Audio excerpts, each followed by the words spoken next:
Chief justice Lahore high court का कि जब सुप्रीम कोर्ट ने दूसरी जीआईटी बना दी थी तो फिर लाहौर हाई कोर्ट ने कैसे उसको गैर कानूनी करार दे दिया। और ये बहुत बड़ा सवाल है मुअज़्ज़ज़ चीफ जस्टिस का, क्योंकि इससे कबल जस्टिस जो है वो साबिक chief justice Lahore high court justice Qasim Khan की सरबराही में 3 रुकनी बेंच की जानिब से दूसरी जीआईटी को 22 मार्च 2018 को काम करने से रोका था। मुअज़्ज़ज़ उस वक्त जो थे वो बेंच के सरबराह जस्टिस कासिम खान थे, उनके साथ जो 2 रुकन थे 3 रुकनी बेंच पे जस्टिस आलिया नीलम थी और जस्टिस मलिक शहजाद अहमद थे। दानिश मुनीर का सलाम कबूल कीजिए। हम आपके लिए लाहौर हाई कोर्ट में अहम केसेस जो मफाद आमा से मुतालिक होते हैं वो आप तक उनकी समाअत को पहुंचाते हैं और यही कोशिश होती है कि मनवान सामीन आप नाजरीन के लिए व्यूअर्स के लिए ऐसी समाअतें लेके आए जो मफाद आमा केसेस से मुतालिक होती हैं, जिसका बराह रास्त ताल्लुक अवाम से होता है। तो सानिया मर्डर टाउन एक ऐसा वाक़या है जो हमारी पाकिस्तान की तारीख में ऐसा दोहराया गया जहाँ दिन दिहाड़े जो है वो 14 कत्ल किए गए। इस पे गुज़िश्ता रोज भी लाहौर हाई कोर्ट में समाअत हुई, आज भी तवील समाअत की गई। लार्जर बेंच की सरबराही करते हुए chief justice Lahore high court justice अमीर भट्टी की जानिब से दरखास्तों पर समाअत की गई। दिन के आगाज में ही इस बात पर किया गया और लार्जर बेंच जो है वो आज दिन भर इसी केस पर समाअत करता रहा। 7 रुकनी बेंच जिसमें तमाम बेंच के जो रुकन है वो जो है वो क्रिमिनल केसेस में खासी महारत रखते हैं। जस्टिस अमीर भट्टी के साथ जो सीनियर लाहौर हाई कोर्ट के जज justice Malik Shahzad Ahmad Khan, justice Aliya Neelam, justice Syed Shahbaz Rizvi, justice Sarfaraz Dogar, justice Sada Naeem और उन्हीं के साथ साथ जस्टिस तारिक सलीम शेख भी जो है वो इस बेंच का हिस्सा है। 7 रुकनी बेंच की जानिब से जब समाअत का आगाज किया गया तो एडवोकेट आजम नजीर तारड़ जो कि इंस्पेक्टर रिजवान कादर की जानिब से अदालत के रूबरू पेश हो रहे हैं, उनकी जानिब से इस खदशे का इजहार किया गया कि तारुल कादरी की दरखास्त पर सुप्रीम कोर्ट पाकिस्तान ने जीआईटी बनाने का ऐलान किया, जबकि पंजाब हुकूमत की जानिब से बिस्मा अमजद जो कि बच्ची थी मुतासरा थी जिसकी वालदा जो है वो इस हादसे में अपनी जो शहीद हुई थी उनका कत्ल किया गया था। वो बच्ची जो है वो अपनी वालदा के कत्ल के खिलाफ इंसाफ के लिए जो है वो सरापा रही, सरगर्म रही। और ये इसमें कहा गया एडवोकेट अमजद आजम नजीर तारड़ की जानिब से कि बिस्मा अमजद की दरखास्त पर पंजाब हुकूमत ने कोई एतराज आयद नहीं किया और खुद से ही जो है वो दरखास्त पर जीआईटी तश्कील दे दी गई। ये जीआईटी तश्कील देना ये कि जो आजम नजीर तारड़ हैं वो मुस्लिम लीग नून की जानिब से सेनेटर भी हैं उसमें सेनेट में, जबकि दूसरी जानिब अपोजिट में बैरिस्टर अली जफर जो कि पाकिस्तान अवामी तहरीक को रिप्रेजेंट कर रहे हैं इस लार्जर बेंच के रूबरू, वो तहरीक इंसाफ की जानिब से मौजूद हैं, सेनेटर हैं वो भी। दोनों सेनेटर जो है वो आपस में एक दूसरे के मुखालिफ यहाँ पर इस केस में पेश हो रहे हैं, दोनों मुखालिफ जमाते भी हैं। एडवोकेट आजम नजीर तारड़ की जानिब से इस जो है वो खदशे का इजहार किया कि उस वक्त की पंजाब हुकूमत यानी उस वक्त से मुराद 2018 में इमरान खान की हुकूमत है, पंजाब में तहरीक इंसाफ की हुकूमत है। तो तहरीक इंसाफ की हुकूमत ने जो है वो अपने मनमानी के तौर पर जो है वो जीआईटी बना दी गई और ये चाहती थी कि मुस्लिम लीग नून के दौरे हुकूमत में ये सारा वाकया पेश आया तो लिहाजा जीआईटी बने, वो इसके ऊपर तहकीकात करे और मुल्ज़िमान को कैफरे किरदार तक पहुंचाए। इस खदशे का इजहार किया गया और जिसमें जलाल देते हुए chief justice Lahore high court की जानिब से ये इस्तफसार किया गया कि आपने नई जीआईटी बनाने के खिलाफ सुप्रीम कोर्ट में कोई दलाइल नहीं दिए, ऐसा क्यों है? जिस पर एडवोकेट आजम नजीर तारड़ की जानिब से यह अदालत को आगाह किया गया कि उस वक्त के चीफ जस्टिस आसफ सईद खोसा ने कहा था कि आपके पास और बहुत से फोरम मौजूद हैं जहां पर आप इस केस से मुतालिक जो है वो अपना मौक़िफ़ जो है वो पेश कर सकते हैं। और जीआईटी बनाने से जो हुक्मनामा ये कहा था कि सुप्रीम कोर्ट कोई नई जीआईटी बनाने का हुक्म नहीं दे रही। ये एडवोकेट आजम नजीर तारड़ ने अदालत के रूबरू और ये भी कहा कि इंसदाद दहशतगर्दी अदालत में मुद्दाई इदारा मनाहजुल कुरान जो है उनकी जानिब से इल्तवा मांगा गया, लेकिन दरखास्त गुजार यानी कि जो इंस्पेक्टर रिजवान कादर हैं और उनके साथ दीगर जो फरीकैन हैं उनकी जानिब से एक मरतबा भी जो है वो इल्तवा नहीं मांगा गया, अदालत से तारीख नहीं मांगी गई। एडवोकेट आजम नजीर तारड़ की जानिब से ये भी अदालत को बताया गया कि वज़ीर आला ने टेलीफोन पर दूसरी जीआईटी बनाने की मंजूरी दी, इस खदशे का भी इजहार और ये इंकशाफ किया कि अदालत के रूबरू, जिस पर एडवोकेट जनरल पंजाब ने अदालत में आकर बयान दिया कि वज़ीर आला की जानिब से नई GIT बनाने का जो है वो ऐलान कर दिया गया है, जिस पर एडवोकेट आजम नज़ीर ने मजीद अदालत को आगाह करते हुए बताया कि सुप्रीम कोर्ट ने सुगरा बीबी केस में ये तय कर रखा है। ये उन्होंने एक अदालती फैसला जो है वो रेफरेंस के तौर पर पेश किया, जिसमें GIT के खिलाफ ये फैसला है, यानी GIT के खिलाफ चाहता है कि उसमें ये कहा गया है कि इस्तगासा दायर होने और गवाहों के बयानात कलमबंद होने के बाद जो है वो दोबारा तफ्तीश नहीं हो सकती, जबकि ऐसा सानिया मर्डर टाउन में हो चुका है। और ये भी कहा गया कि ट्रायल कोर्ट ने 13 सियासी मुलजमों को तलब करने की इस्तदा कर रखी थी और इदारा में नाज़िल कुरान को जब इस्तगासे में मतलूब नताइज ना मिले, इदारा में नाज़िल कुरान को जब इस्तगासे में मतलूब यानी जो वो चाहते थे उनको नताइज वो ना मिले, तो उन्होंने पंजाब हुकूमत की मिली भगत से दोबारा तफ्तीश कराने की इस्तदा कर दी। ये दलाइल दिए हैं आजम नज़ीर तारड़, जो कि रिजवान कादर के वकील हैं। उनकी जानिब से, जिस पर जस्टिस मलिक शहजाद अहमद खान जो लाहौर हाईकोर्ट के सीनियर तरीन जज हैं, उन्होंने कहा कि मुलजिम जब हुकूमत में थे तो क्या तब सानिया मॉडल टाउन के मुतासरीन की जानबदारी का मौक़िफ़ दुरुस्त नहीं था?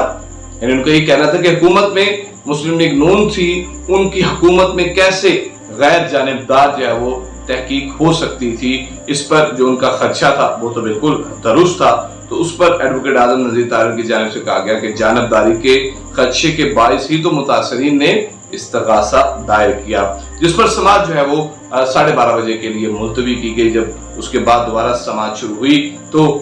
उस समाज के दौरान ये बताया गया कि GIT की तश्कील के लिए कबीना की जस्टिस मलिक शहजाद अहमद ने इस्तफसार किया कि GIT की तश्कील के लिए कबीना की मंजूरी के मिनट्स ऑफ मीटिंग मांगे थे, वो कहाँ हैं? उस पर आजम नज़ीर तारड़ की जानिब से सरकारी वकील ने बताया कि 20 जनवरी 2020 के मिनट्स ऑफ मीटिंग पेश किए, ठीक है। और आजम नज़ीर तारड़ की जानिब से बताया गया कि पंजाब हुकूमत ने सुप्रीम कोर्ट में बयान देने के 1.5 बरस बाद नई GIT के मिनट्स ऑफ मीटिंग पेश किए। यह भी इंकशाफ किया कि एडवोकेट जनरल पंजाब ने सुप्रीम कोर्ट में बयान के 14 माह बाद हाई कोर्ट में एडिशनल एडवोकेट जनरल ने कहा कि हुकूमत ने नई GIT बनाने की कोई मंजूरी नहीं दी। फिर उन्होंने कहा कि सुप्रीम कोर्ट में बयान के 5 हफ्तों के बाद GIT तश्कील दी गई, मगर काबीना से मंजूरी ही नहीं ली गई। अब जब काबीना से मंजूरी नहीं ली गई तो इस पर जो दूसरी GIT बनाई गई सानिया मॉडल टाउन में, उसका कोई वजूद ही नहीं होता। उस पर उन्होंने मजीद कहा कि पंजाब हुकूमत ने कानून के मुताबिक कोई काम अंजाम नहीं दिया, यानी तहरीक इंसाफ की हुकूमत ने कानून के मुताबिक उन्होंने उसके ऊपर एतराज लगाया है, जिस पर chief justice Lahore high court justice अमीर भट्टी की जानिब से ये कहा गया कि सुप्रीम कोर्ट के फैसले के मुताबिक कोई भी सरकारी वकील जुबानी तौर पर कोई भी बयान नहीं दे सकता।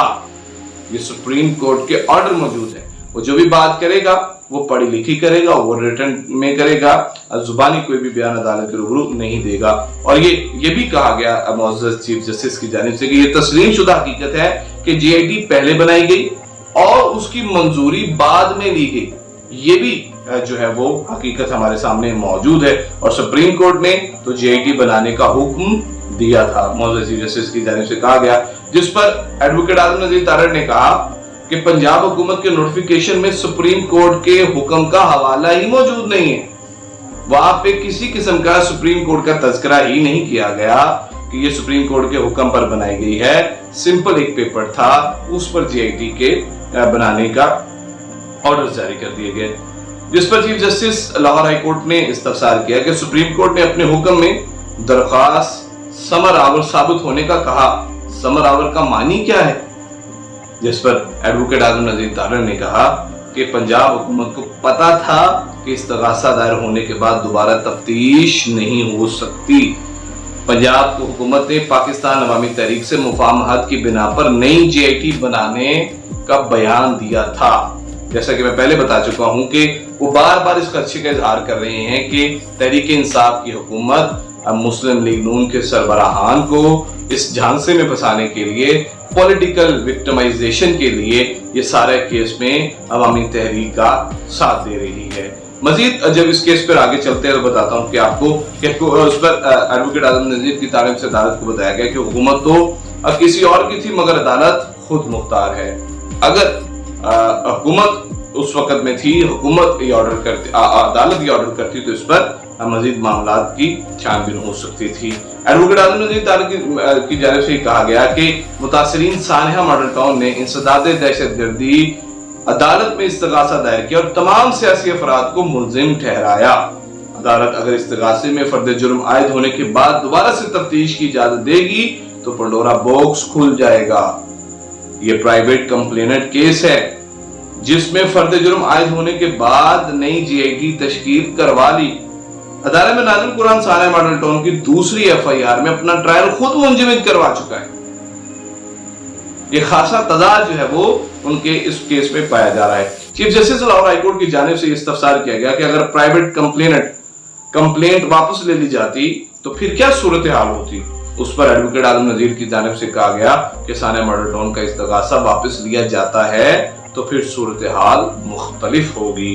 इस्तगासा वापस लेने की सूरत हाल मुख्तलिफ नहीं होगी। ये चीफ जस्टिस ने उसके ऊपर रिमार्क्स देते हुए कहा कि इस्तगासा वापस लेने की सूरत हाल मुख्तलिफ नहीं होगी बल्कि एफआईआर का चलान बहाल हो जाएगा। एफआईआर पर जो चलान है वो बहाल होगा और जिस पर मजीद जो है वो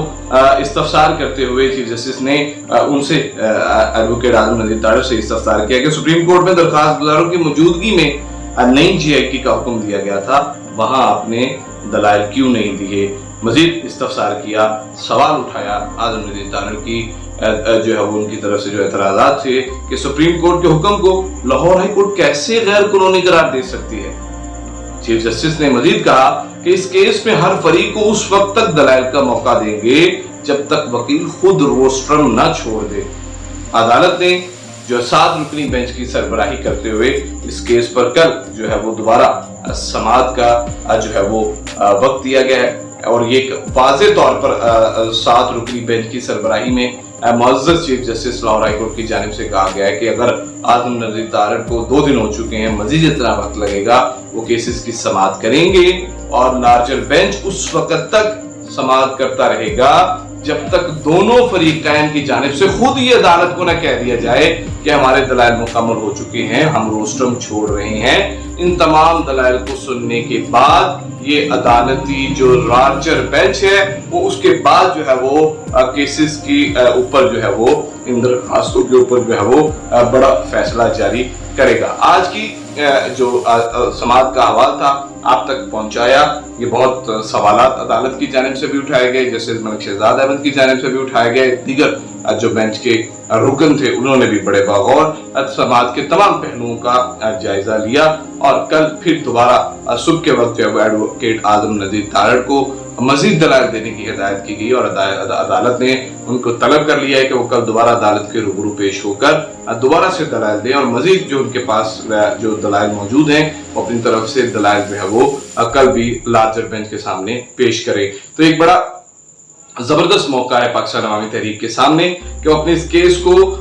बड़े जबरदस्त अंदाज में डिफेंड कर सकती है, दोबारा से जीआईटी की तश्कील बन सकती है, क्योंकि मुअज़्ज़ज़ बेंच की जानिब से बड़े बड़े सवालात उठाए गए हैं और बार बार उनसे कहा गया है कि जब सुप्रीम कोर्ट ऑर्डर दे चुकी थी उस वक्त कहाँ थी जो है वो आप दरखास्त गुजार, उस वक्त एतराज क्यों उठाया गया और दोबारा से लाहौर हाई कोर्ट में आकर ये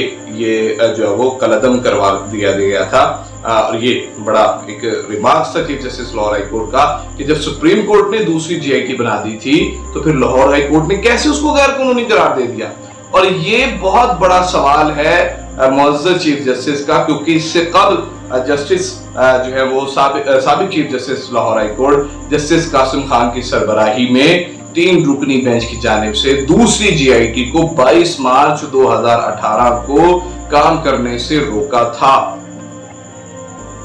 मुअज़्ज़ज़ उस वक्त जो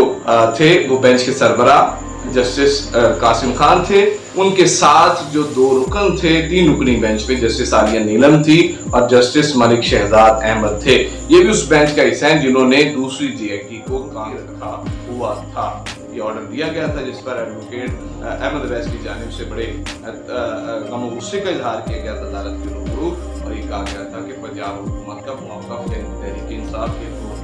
पर नहीं सुना गया। तो आज की वीडियो आप तक पेश की गई। जो वीडियो हमारे साथ नहीं है मैं एक बार फिर गुजारिश करूंगा कि हमारे चैनल को सब्सक्राइब भी कर दें, बेल आइकन को भी दबा दें ताकि इसके बाद भी सानिया मॉडल टाउन से जुड़ी तमाम समात को आप तक पहुंचाते रहें और दीगर जो भी मुकदमा के केसेस हैं उनको आप तक पहुंचाते रहें। दानिश मुनीर को इजाज़त दीजिए। खुदा।